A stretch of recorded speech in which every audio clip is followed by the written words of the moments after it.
I think I've had, in a way, this amazing gift that my audience grew up with me.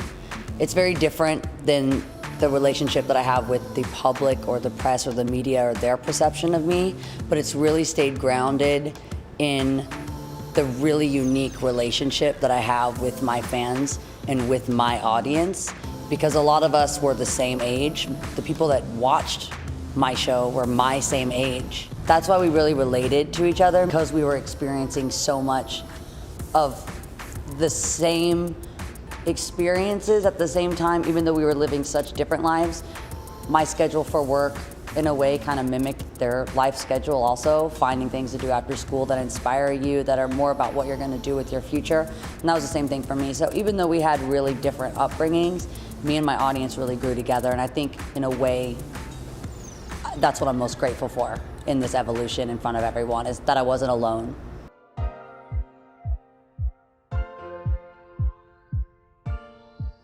I'm very passionate about a lot of things, especially different forms of creativity and artistry. I never sign or say I'll collaborate with someone that I don't have the capacity to actually give them what they deserve, which is my full focus, my attention, and my ideas. And when I'm depleted, I don't have as good of ideas. Right now, a focus of mine is my collaboration that I have with Gucci. It was just very natural for me. I respect Gucci as a brand.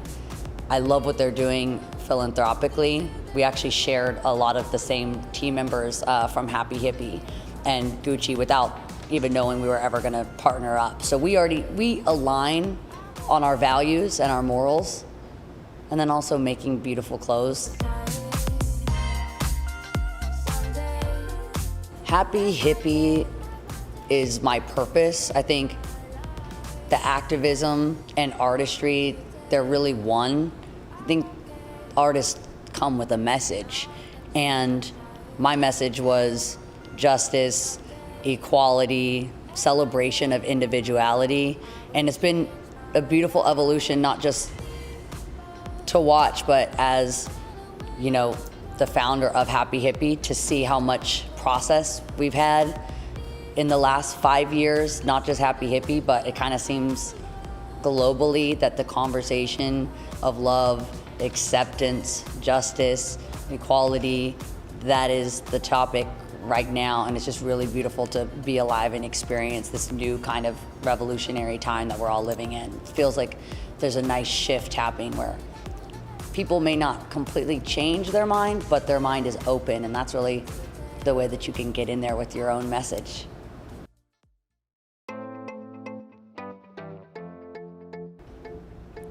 I think that it's very unique to be an artist, because some people in some positions, their business is their artistry. So if you're in these other maybe parts of this list, what you do, being a business person, there's an artistry to that. There is an artistry to being a businesswoman, but my artistry is my business. So for that, anytime I create something, it has to be with dignity, pride, belief, conviction, because it's really everything. It's a kind of a tricky balance to always be passionate and love what you're making, but it is also your business. So you want to make other people happy with what you're making. You want people to love it too. And I've found space in my career to do my passion projects. I did a record, a psychedelic rock record that was just free. It was a gift for my fans. It was my way of telling them thank you for their loyalty. But that was something for me. That wasn't a part of my business. And so I found a way to dance with both sides of what I do, and never watering down my creativity to turn it into a business. But in a way, I think my artistry is almost separate from my business.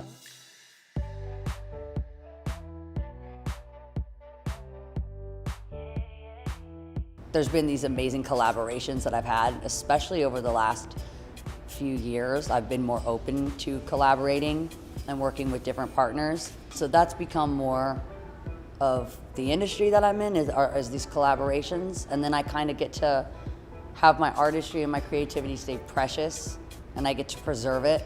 So everything that I make, I really love. And I'm in this space where I don't make anything that I wouldn't want to listen to. I don't want to make anything that I wouldn't want to watch, that my friends wouldn't want to watch. So I'm in this really fortunate position where I get to have a balance of doing what I love every day, but I also, again, want to make things that other people resonate with and relate to also. And I think, especially during the last, year and a half, 2 years during COVID, music was such a glue that kept everyone together. That's one thing that kind of didn't stop. People got very innovative of ways that we could keep live music happening even though we couldn't have that experience. And that exercise of being pushed, of when people can't be together, how does live music continue to exist? And then now it's just kind of refueled my gratitude for how much I love being a live musician. There's so many new artists on the rise, and especially in the genre of rock. I'm really excited about this kind of like rebirth, but again, it's also reimagined. Rock isn't tough anymore. It doesn't mean that you have to wear spikes, which are this like visual representation of stay away from me, I'm dangerous, I'm hard, I will hurt you. I love this side of rock that is more vulnerable and personal, and I don't think that it has to be in the rebellion of hurt or anger. I think that there's like a soft side of rock and roll that is like coming to the surface, and I want to just totally like water that flower and like watch it grow, because I think even when I made Plastic Hearts, I felt that a persona that had to align with the Plastic Hearts era was toughness, and that's been completely removed from I guess there's kind of this like stigma that surrounds rock and roll, that it's the angry group that's like mad at their parents so they go bang on the drums and shit. I'm not mad at my parents, and I still like listening to like Joan Jett.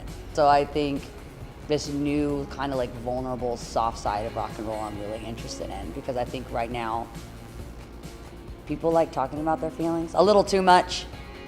We don't all have to care about how you feel all the time, but I do like that people are talking about how they feel, because I do think that putting on a brave face, even I felt the pressure to do that sometimes on a show that I have that's a live show that's just a hard day. Now I just go out and go, I'm having a hard day and I need this audience to make it better.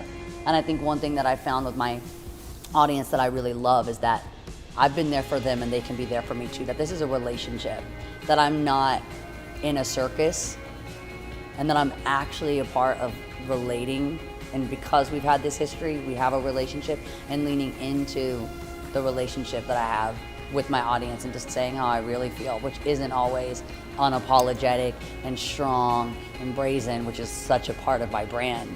But on the days that I don't feel that that aligns with how I really feel, I just say it. People have felt really isolated and really terrified and very anxious. And I had this conversation of being that clown that sometimes can just get you to smile is nice, and I'm fine to play that role sometimes. But again, having the real conversations, like, oh, it wasn't always easy. I wasn't, sometimes you are the crying clown, and that's okay too. So I'm happy to be all the things that people need me to be, as long as I'm all the things that I need me to be first.